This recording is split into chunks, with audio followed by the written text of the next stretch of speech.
August 1987, and when Julian Knight gunned down 7 people in Melbourne's Hoddle Street, it was proof that modern-day massacres had come to Australia. Today, the gunman remains behind bars. 4 months later, Queen Street, Melbourne. I saw the shots being fired from the window. Where were you? No, I was in the bank at 170 Queen Street. In a terrifying 20 minutes, Frank Vitkovich gunned down 8 people in an Australia Post building before jumping from a top-storey window. Oh my God! Sydney's worst mass murder was the Strathfield massacre 5 years ago. The first reports to police were from terrified shop staff in the shopping plaza. A man going berserk with a gun. Wade Frankham shot dead 6, stabbed a teenage girl and turned the gun on himself. In January this year, 4 adults and 3 children were killed in a murder-suicide in the Brisbane suburb of Hillcrest when a father returned his children to his ex-wife. Police broke into the locked car. The bodies of 3 young children, all shot in the head, lay on the back seat. You know, why take little children's lives? And 3 years ago at Greenough, north of Perth, Karen McKenzie and her 3 children were hacked to death in their farmhouse. It's Western Australia's most horrific recent killing. Friends of the family struggling to come to terms with their savage deaths. It's just too awesome to think about, really. Just 6 weeks ago, the horror of Dunblane. Thomas Hamilton fired off 4 guns into a primary school gym, killing 16 innocent children and their teacher. And in 1984, we were shocked by the McDonald's massacre in California. 21 were killed and 19 injured when James Huberty opened fire in the crowded restaurant. Mark Gibson, 10 News. And of course, the gun lobbyists are having plenty to say about the dreadful chain of events in Tasmania, and we'll be hearing from them in just a moment. Arrested the man believed responsible for the world's worst mass shooting. The 29-year-old is in the Royal Hobart Hospital with serious burns. Peter Morris begins our coverage. When the first shots were fired, it was the beginning of a massacre which stunned the world. It was an afternoon of sheer madness in which men, women and children were gunned down in cold blood. 18 people were rushed from Port Arthur's historical site to the Royal Hobart Hospital by a team of airborne paramedics. Their choppers were fired upon as they evacuated the injured. More than 100 local police were sent to the scene, including backup from the mainland as the shooting rampage moved north.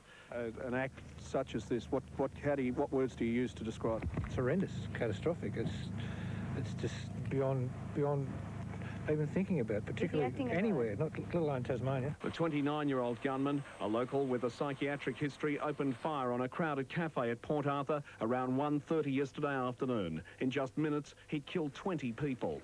Suddenly heavy, rapid fire from obviously a pretty powerful rifle. It was a thud, thud, thud rather than a sharp crack. It was obviously something pretty heavy bore, and my son-in-law, who's ex-military, said that's definitely artillery fire. It's military stuff.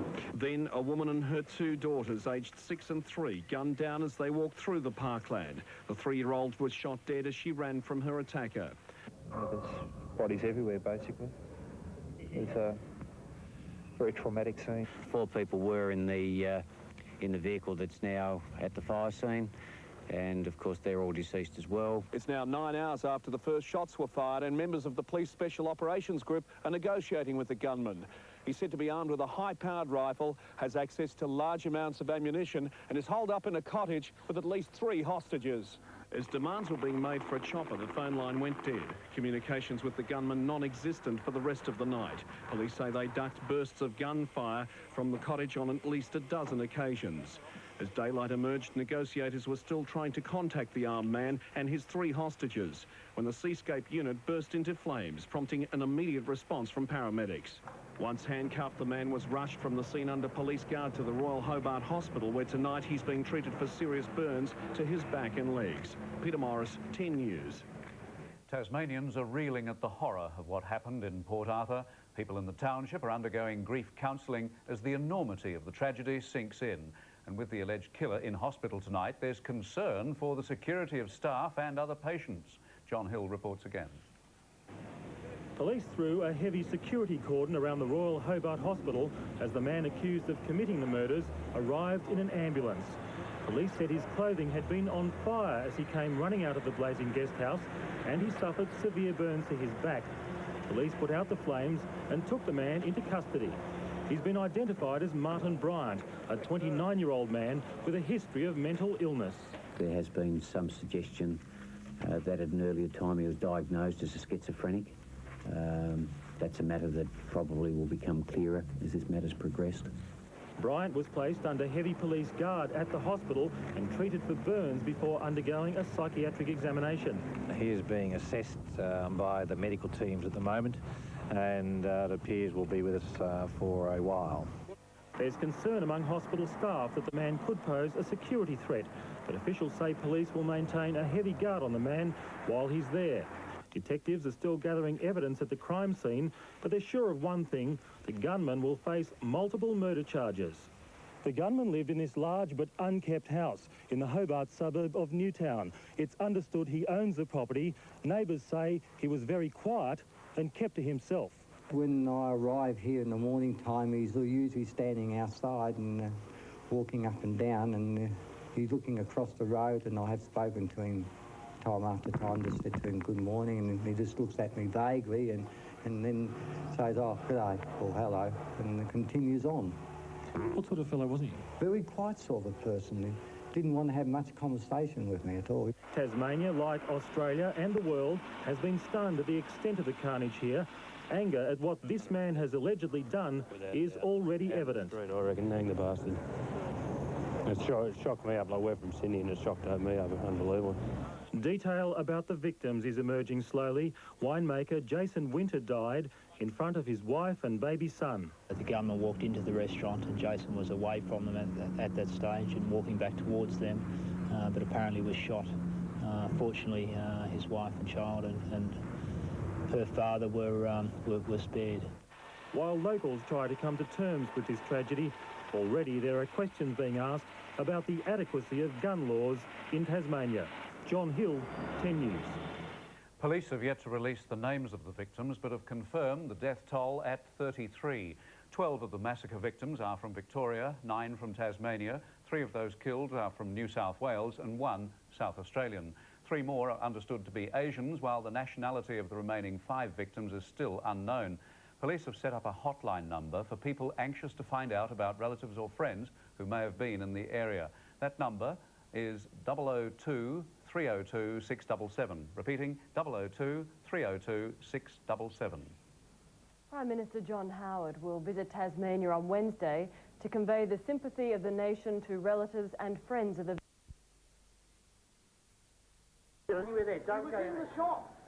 People were staying low and away from the windows, and it was a very tense scene because we were in there for 2 hours, and for that whole time we didn't know what was happening. Yeah. Now, you say on the tape, Karen, I hear you say, let's go back to the car, let's go to the car park. Why?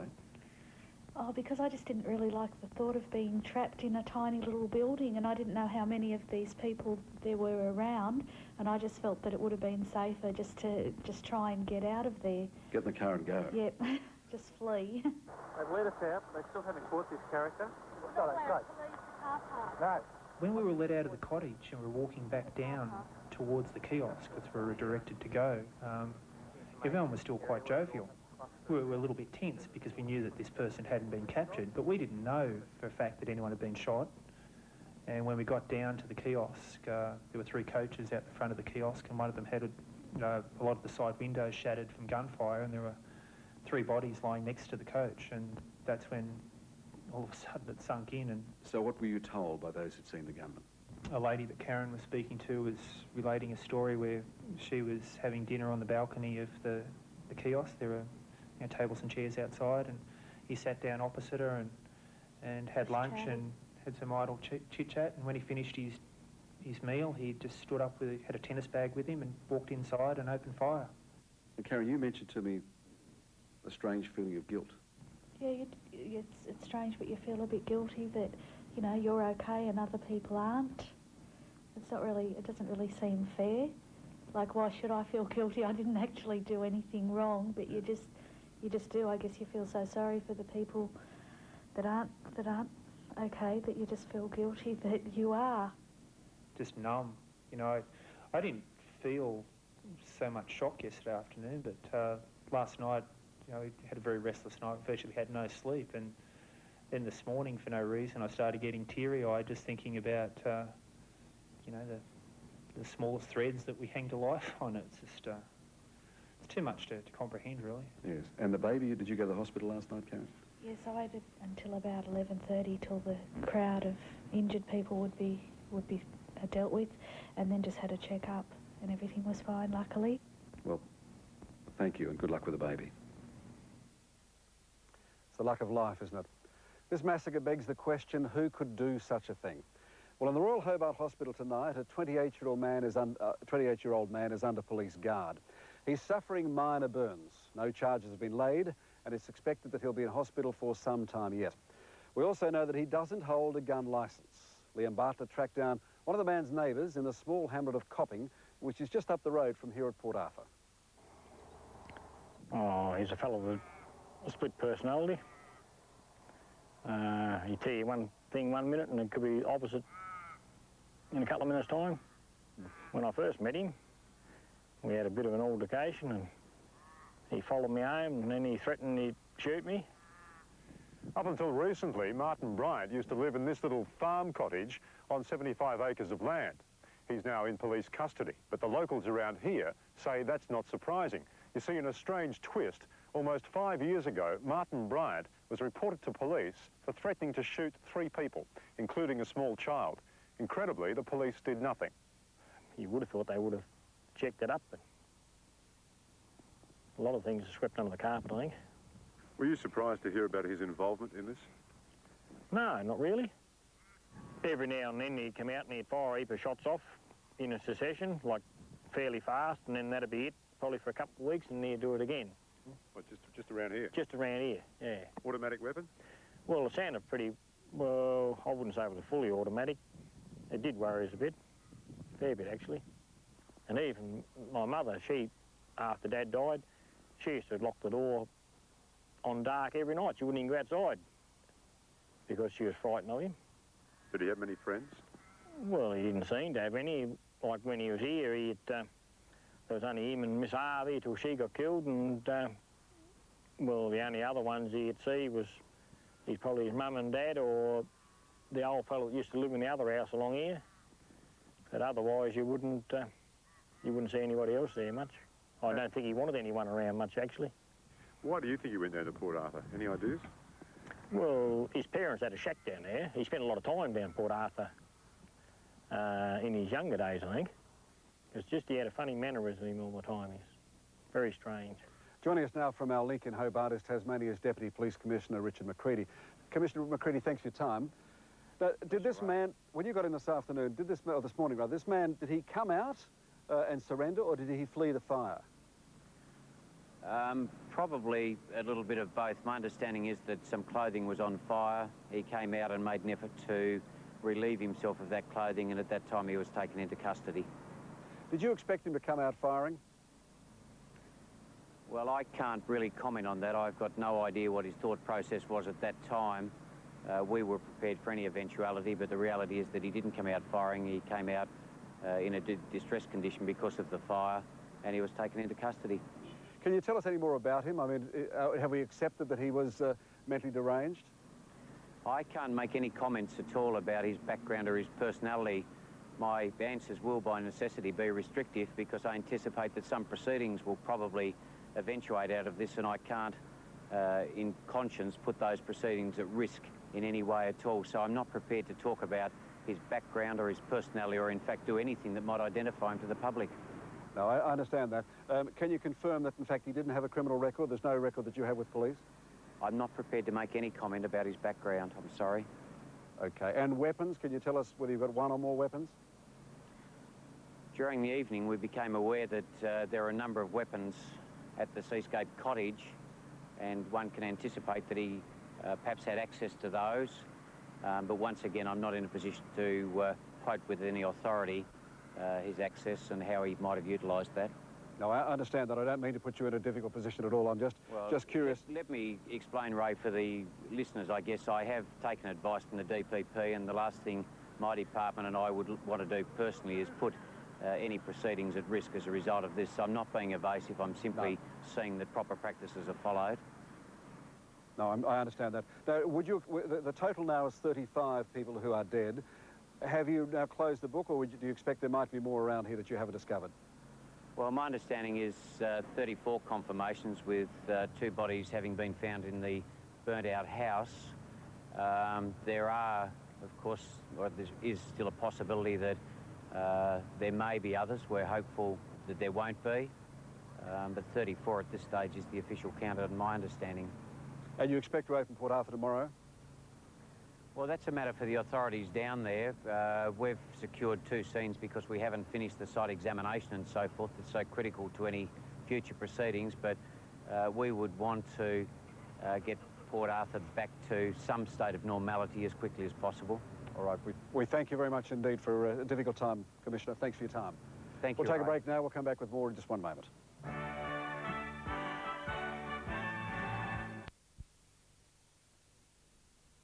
Trees with their autumn glory and the lovely bay scene there, and I thought to myself, how could this happen? It was just unbelievable. A guest house in an idyllic setting in southern Tasmania's south left a smoking ruin. 3 hostages missing in a final chapter in an act of madness. The scene stunned Senior Policeman Inspector Adrian Loring. It shattered me, I think. Yeah. And you've been in this job a while? 32 years. Yeah. I think it's the sort of thing that every police officer hopes he'll never see, but I suppose it's an occupational hazard.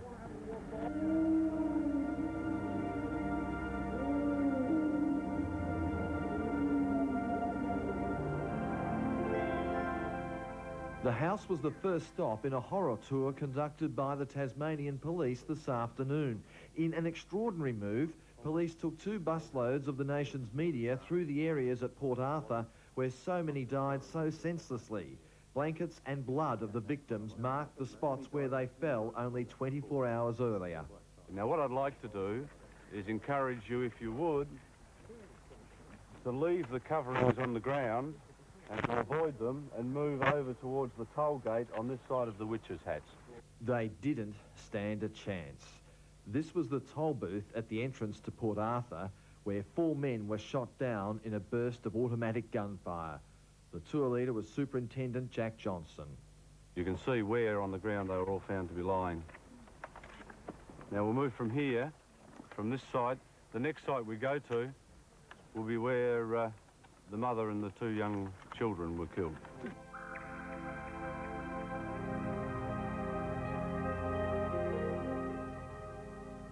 And this was the sickening sight where a woman and her 2 children were killed. The mother was running with the 3-year-old child in her arms. They were shot there. The 6-year-old tried to run away and only made it as far as those bushes over there, just behind the tree.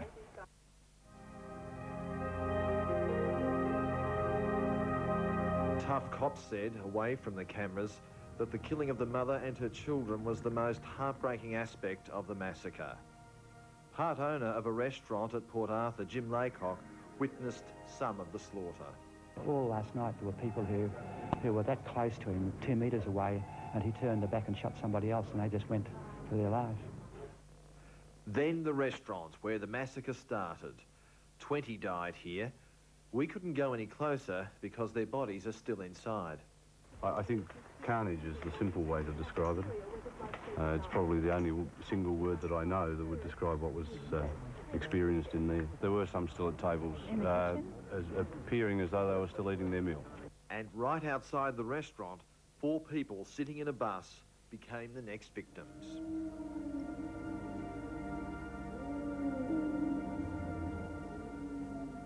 The gunman took his killing spree to the road when he cut off this car trying to escape at a service station.